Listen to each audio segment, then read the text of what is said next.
Welcome to Narayan study zone. इससे पिछली class में हमने आपको मोलैरिटी और मोल फ्रैक्शन के बारे में बताया था। तो आज हम उनसे रिलेटेड कुछ न्यूमेरिकल हम डिस्कस करेंगे।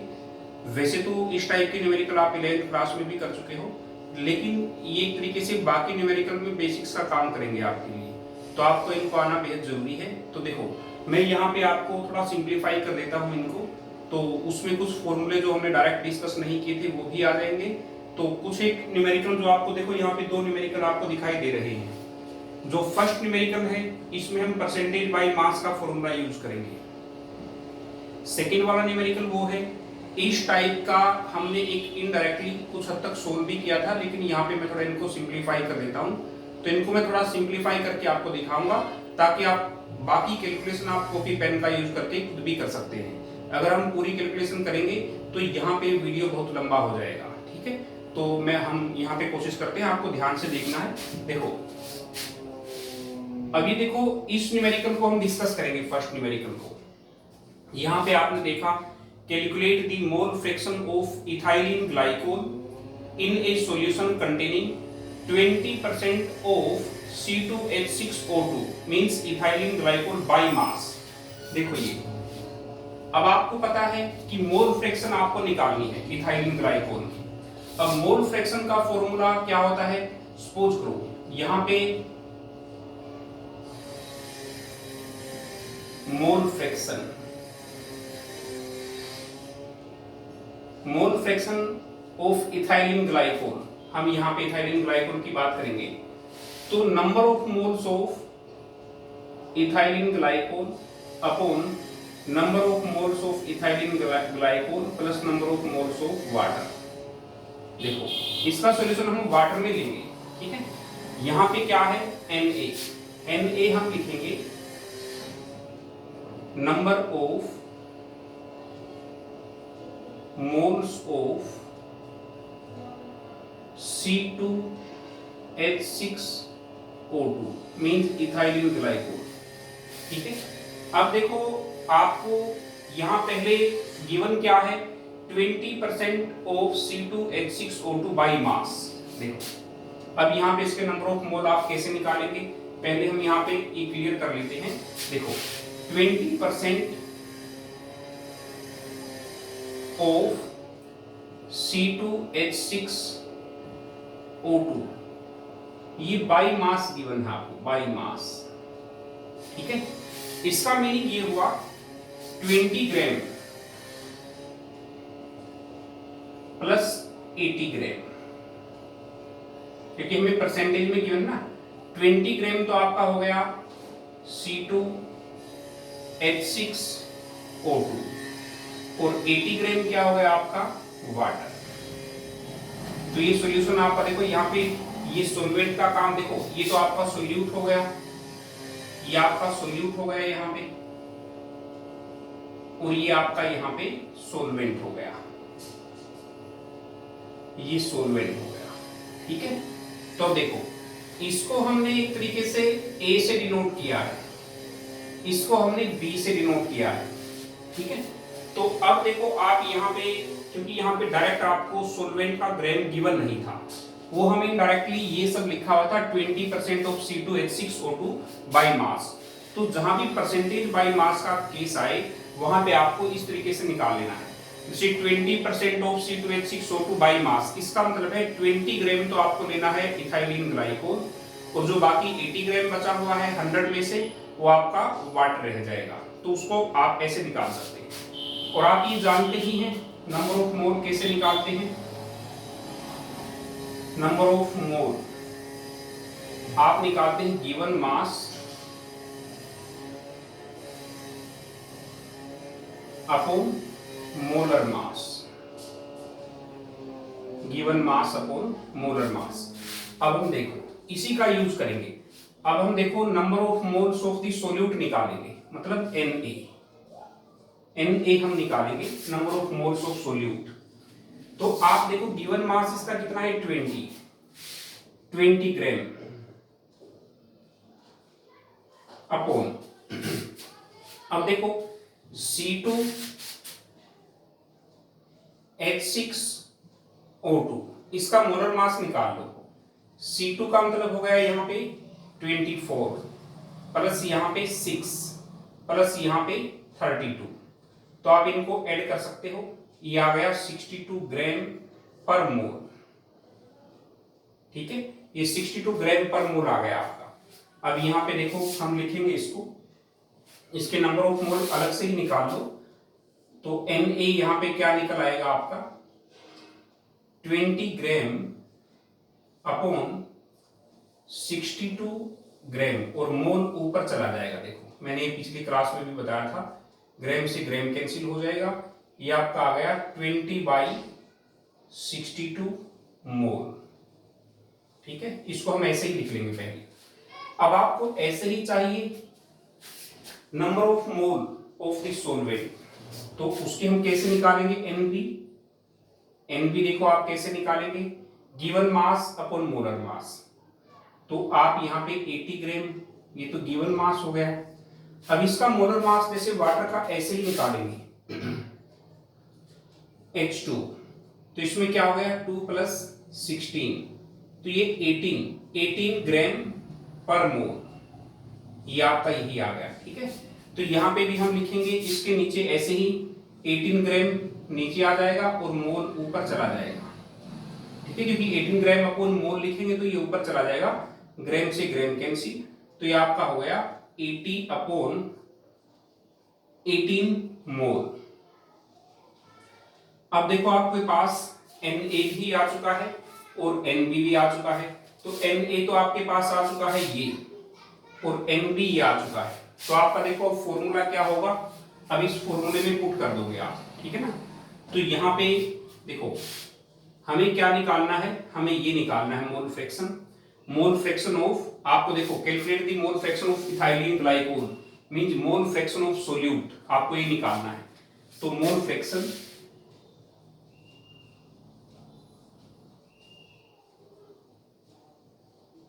किसकी, ethylene glycol means solute.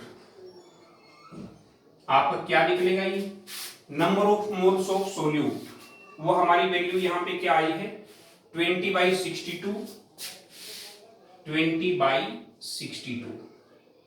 Upon number of moles of solute plus number of moles of solvent.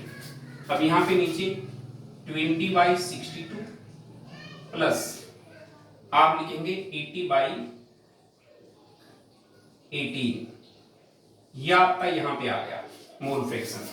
इसको आप सिंपलीफाई करके लिख सकते हैं। अगर मोल, देखो मैंने आपको बताया था कि मोल फ्रैक्शन में आपको ध्यान रखना है, एक इक्वेशन आपको मैंने बताई थी XA + XB = 1। अब आपको सपोज करो इसकी मोल फ्रैक्शन ये आपकी आ गई है, आप XB मींस वाटर की मोल फ्रैक्शन निकालना चाहते हैं, तो आप 1 - XA मींस 1 माइनस, आप यहां पे लिख देंगे ये 20/62 तो है ही ऊपर, अपॉन 20/62 प्लस 80/18। तो इस तरीके से आप इसकी भी मोल फ्रैक्शन निकाल सकते हैं। तो ये मैंने थोड़ा इसको सिंप्लीफाई किया है, तो आप इस न्यूमेरिकल को आसानी से सोल्व कर सकते हैं, कॉपी पेन का यूज कर सकते हैं, तो आपका आराम से आ जाएगा। अगर हम पूरी प्रॉपर कैलकुलेशन करेंगे तो यहाँ पे ये वीडियो लंबा हो जाएगा, तो आप मेरे ख्याल से आसानी से ये सब कर सकते हैं। अब हम नेक्स्ट न्यूमेरिकल के बारे में डिस्कस करेंगे। ठीक है,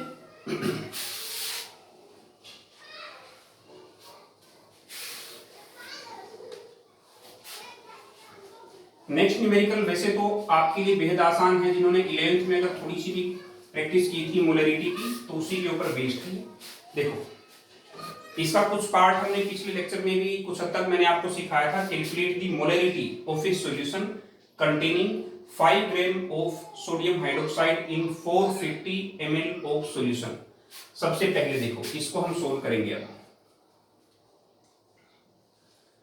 आपको देखो मोलरिटी निकालनी है, तो मोलरिटी का फॉर्मूला मैंने आपको क्या बताया था, ये आपको ध्यान से देखना है। मोलरिटी को हम कैपिटल M से डिनोट करते हैं। ठीक है, number of moles of solute, number of moles of solute, और सोल्यूट यहां पे क्या है आपका सोडियम हाइड्रोक्साइड।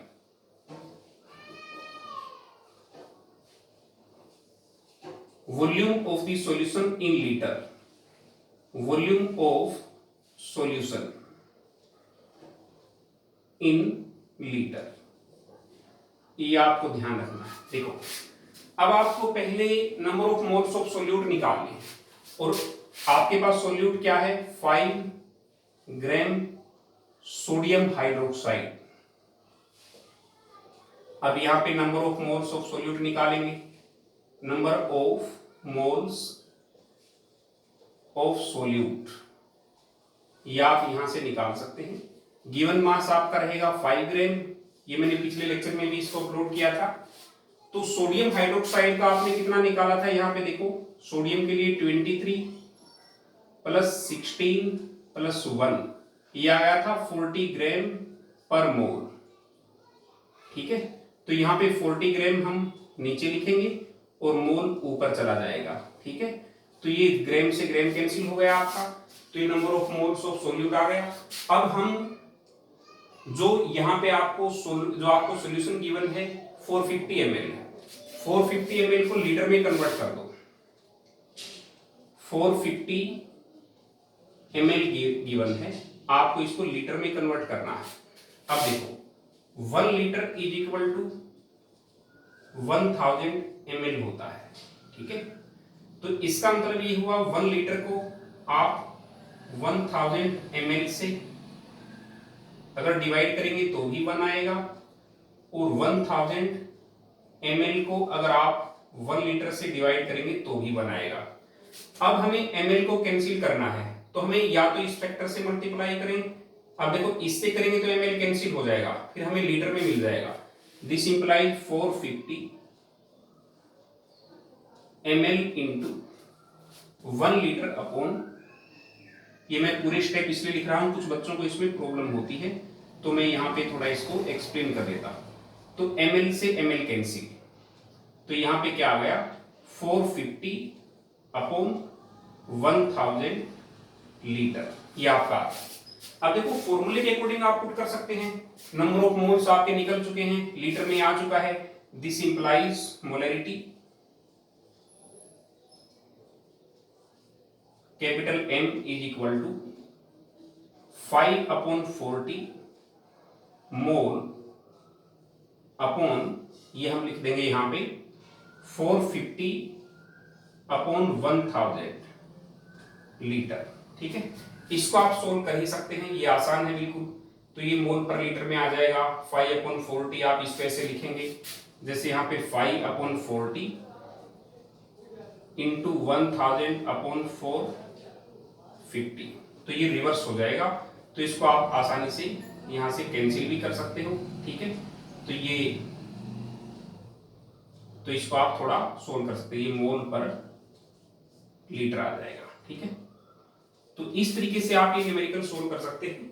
तो ये मैंने आपको डिस्कस किया, मेरे ख्याल से आपको ज्यादा टफ नहीं लगा होगा।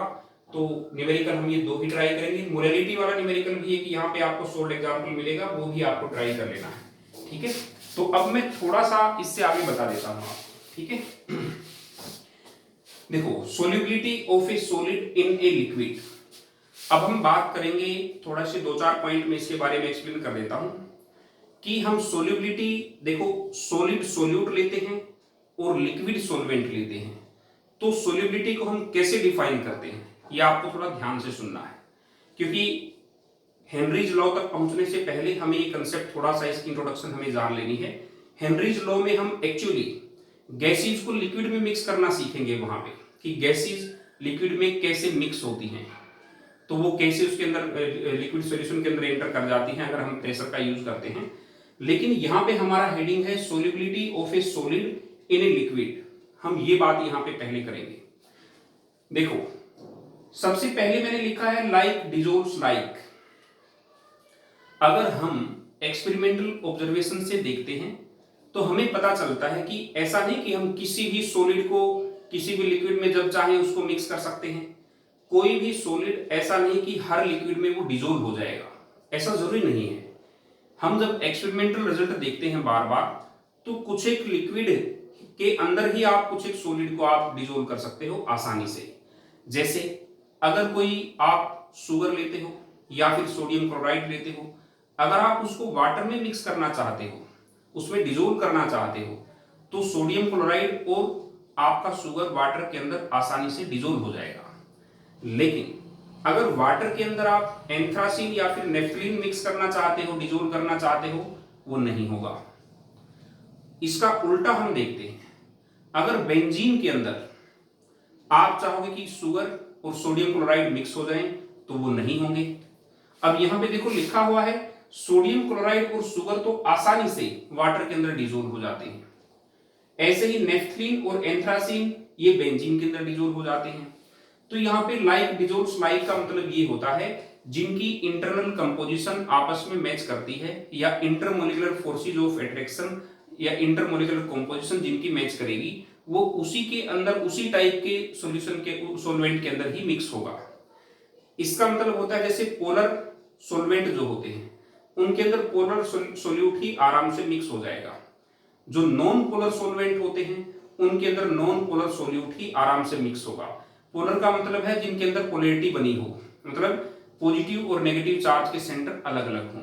आपको पता है कि वाटर जो होता है H2O, इसके अंदर पोलैरिटी ये पोलर मॉलिक्यूल होता है, तो इसके अंदर सोडियम क्लोराइड आराम से मिक्स हो जाता है, तो उसके अंदर भी आप एक तरीके से आयंस होते हैं, पोलैरिटी डेवलप हो जाती है, तो ये आपको ध्यान रखना है। तो लाइक डिजोल्व्स लाइक का मतलब है जिनकी इंटरनल कंपोजिशन आपस में मैच करेगी, जिनकी इंटरमोलिकुलर इंटरेक्शंस इंटरमोलिकुलर जो स्ट्रक्चर जिनकी आपस में मैच करेगी वो आपस में आराम से डिजोल्व हो जाएंगे, वरना एक दूसरे के अंदर वो डिजोल्व नहीं होंगे। तो ये कंसेप्ट आपका यहाँ पे इस तरीके से आपको सीखना था। मेरे ख्याल से इतना समझ आ गया होगा, ठीक है। बाकी हम सोल्यूबिलिटी को थोड़ा सा और डिटेल से हम इससे नेक्स्ट लेक्चर में उसको डिस्कस करेंगे, कि वहां पे हम बताएंगे कि एंथैल्पी जो मैंने थोड़ा सा कंसेप्ट आपको सिखाया था कि डेल्टा H जब पॉजिटिव हो तो आपको एंडोथर्मिक सेंस को शो करता है, डेल्टा H जब नेगेटिव हो वो एक्सोथर्मिक सेंस को शो करता है, कि वहां पे टेम्परेचर की इंक्रीज करने से क्या इफेक्ट पड़ता है। तो ये हम नेक्स्ट क्लास में डिस्कस करेंगे। Thanks for watching.